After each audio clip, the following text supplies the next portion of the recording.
moo di waxtaan wi seen émission le truc de maintenant sur les antennes de Sénégal 5 Arfan le retour probable Ousmane Sonko à l'Assemblée nationale aman ay aussi yenn rebondissement allant dans ce sens certains juristes ñi ngi jàpp ni Arfan su annoncé woon peut-être la suspension avant muy accéder ci gouvernement bi laa mun na faa dellu waaye vu que ni dafa nekkoon déjà ci gouvernement bi laata ñuy amal élection yu ni mel laa mun na faa dellu concrètement Arfan ñiy jàpp ni déet Ousmane Sonko peut-être dafa démissionné ñiy jàpp ni dafa suspendre en tout cas beaucoup de juristes ñi gën def ay révélations sur ça mais Arfan un premier ministre boo xam ni tamit mi ngi woon en plein exercice élection am mu nekk député est-ce que loolu war na faa mën a delluwaat Fallou man juriste yi xaw ma ñan ngay woowee juriste yi ngay wax ni man gëwuma leen gëwuma leen loo gëm non gëwuma leen parce que Fallou c'est les mêmes juristes ñoo fi doon taxaw ci lëb yi di naan waaye normalement selon la loi bu ñu tasee un parti tous les membres de ce parti là kenn mënul nekk président kenn mënul nekk candidat autant pour moi il faut nga toog 1 an wala 100 jours xaw ma combien ans pour nga mën a militer ci benn yaa ngi fàttali ko ce débat là ba ñuy tas parti Pastef c'est les mêmes juristes c'est les mêmes juristes ñoo fi nekkoon di débattre ci loolu waaye bu ñu tasee sa parti ñii naan waaye comme tas nañu parti Pastef un membre de Pastef ne peut pas militer ne peut pas être candidat fan la ñu mujjee Pastef tasuñu ko du Pastef ñoo nekk au pouvoir amuñu candidat c'est les mêmes juristes yi ngeen di wooyee ay juristes moo tax ma ne la man gëwuma leen xam nga la laa gëm man conseil constitutionnel laa gëm Fallou man conseil constitutionnel ci boppam laa gëwuma ay juristes yi ñi ngi taw ne waaye juriste nee na te doo xam seen tur da ngay ne waaye ay juristes nee nañu may conseil constitutionnel kese laa gëm bu ne diw du nekk candidat man loolu laa gëwuma keneen loolu kese laa gëm bàyyi leen seen juristes yi seen juristes yi nii ñoo tax Macky Sall bëgg a toxal élection fii parce que ñoom ñoo dugal ci boppam ni que il faut nga def nii il faut nga def nii c'est les mêmes juristes ñi ngeen di wooyee ay juristes comment le conseil constitutionnel peut dire que la loi d'amnistie est là elle demeure et reste toujours là te tant que loi d'amnistie baa ngi fii ñu tëjoon ci les débats politiques les faits politiques ils sont amnistiés et ils sont éligibles à des élections conseil constitutionnel moo ko confirmé fan yi yàggul dara alors Ousmane Sonko mu dem battre campagne ba am majorité à l'Assemblée nationale lui-même il est député parce que il était à la tête de liste du groupe parlementaire du groupe PASTEF la bannière PASTEF ba mu am une majorité à 130 députés Ousmane Sonko du loolu moo am bu dee amul ne ma amul alors ba ñuy installer députés yi ci seen siège Ousmane Sonko lui-même il est allé à l'Assemblée nationale les journalistes de la RTS lui ont posé une question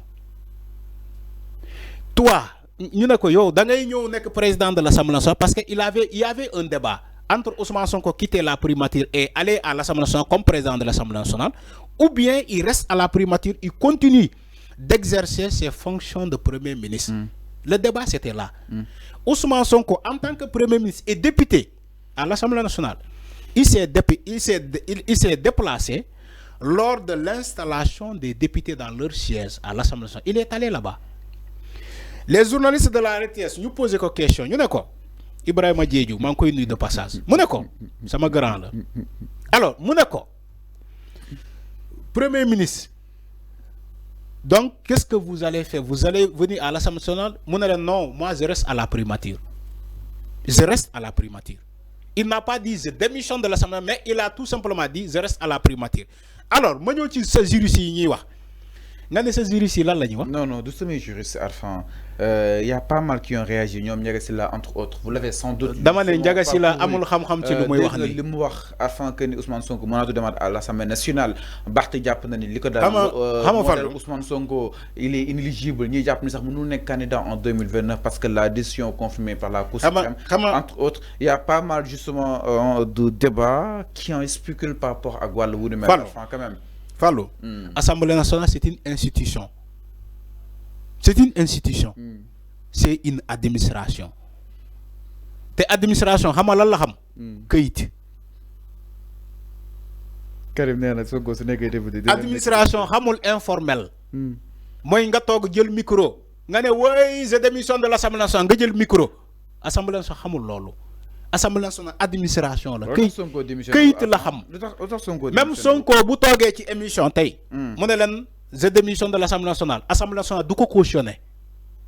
tant que bindul président de l'Assemblée nationale mu informer ko ni que à travers des écrits et cachetés signés ni que man Ousmane Sonko je démissionne de mon siège de l'Assemblée nationale, je démissionne de mon poste de député.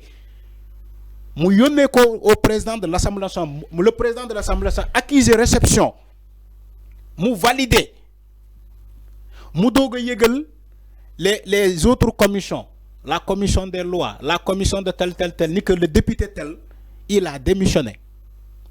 Il va falloir le suivant ci la liste pour ñu investir ko, le suivant ci la liste, le suivant. Déggoolu xam-xam laa lay wax, je ne parle pas des juristes là. Donc Ousmane Sonko deful loolu. Ousmane Sonko bindul bataaxal président assemblée ne ko je démissionne de mon siège. Il a accompagné ses députés ba assemblée nationale ba ñu dugg moom mu delluwaat primature. Il dit je suspends mon siège à l'Assemblée nationale jusqu'à nouvel ordre. Moo tax boo demee Assemblée nationale tous les députés réunis ils ne feront pas 165 parce que Ousmane Sonko n'est pas là-bas. Maintenant comment des juristes peuvent te dire que ouais Ousmane Sonko tey bu ñu ko jëlee comment des primature mënul delluwaat Assemblée nationale. Ahankay mën na delluwaat Assemblée nationale. Parce que il a son siège là-bas. C'est dans le règlement intérieur de l'Assemblée nationale que le député peut suspendre son siège temporairement. C'est dans le règlement intérieur de l'Assemblée nationale. Donc juristes yooyu ngay wax bu fekkee xamuñu loi xamuñu règlement intérieur nañu dem Assemblée nationale ñu ñaan ce petit livre là ñu jox leen ko ñu lire ko. Tu me parles des juristes. Ay juristes yi fii nekkoon 6 mois si ginnaaw di naan wooy Pastef mënul am candidat. Ay juristes yi taxaw léegi di naan wooy la Cour suprême a confirmé le jugement sur Mame Mbaye Niang, donc Ousmane Sonko ne peut pas être candidat en 2029. Tu vois, ces petits juristes là, c'est des manipulateurs. C'est des manipulateurs. Dem leen ngeen laaj les magistrats qui sont à la Cour suprême dans élection bu amee tey Ousmane Sonko ne peut pas être candidat ou bien il peut pas voter. Dem leen ngeen laaj les magistrats là yi nekk foofu. Dem leen ngeen laaj ces magistrats là. Dem leen ngeen laaj le conseil constitutionnel ndax Ousmane Sonko n'est pas sur les listes électorales. Dégg naa benn nit taxaw ci plateau di naan way Ousmane Sonko comme lu ñu defoon xawma lan comment dirais-je Barthélémy Diaz ni que le garde des Sceaux moo war a bind le ministre de l'Intérieur ne ko Ousmane Sonko génnee ko ci liste électorale bi parce que son jugement est définitif ci le cas de Mame Mbaye Niang. dégg naa benn juriste buy wax loolu xaw ma juriste la xaw ma du juriste buy toog ci plateau di raconter ces conneries là ma ne le gars là fu mu jàngee droit. Mais je suis étonné d'écouter ces choses là te conseil constitution baa ngi fii te cour suprême moo taxaw ne Ousmane Sonko rabat d'arrêt la ñu doon juger rabat d'arrêt kese la ñu doon juger cour suprême rabat d'arrêt la doon statuer. mu leneen damay rejeter rabat d'arrêt bi. La Cour suprême ne réglait pas la question de l'éligibilité de Ousmane Sonko ou pas. Rabat d'arrêt la doon wax rabat d'arrêt. Ça enflamme le débat. On dit oui Ousmane Sonko 2029 il peut pas être candidat. Ci rabat d'arrêt.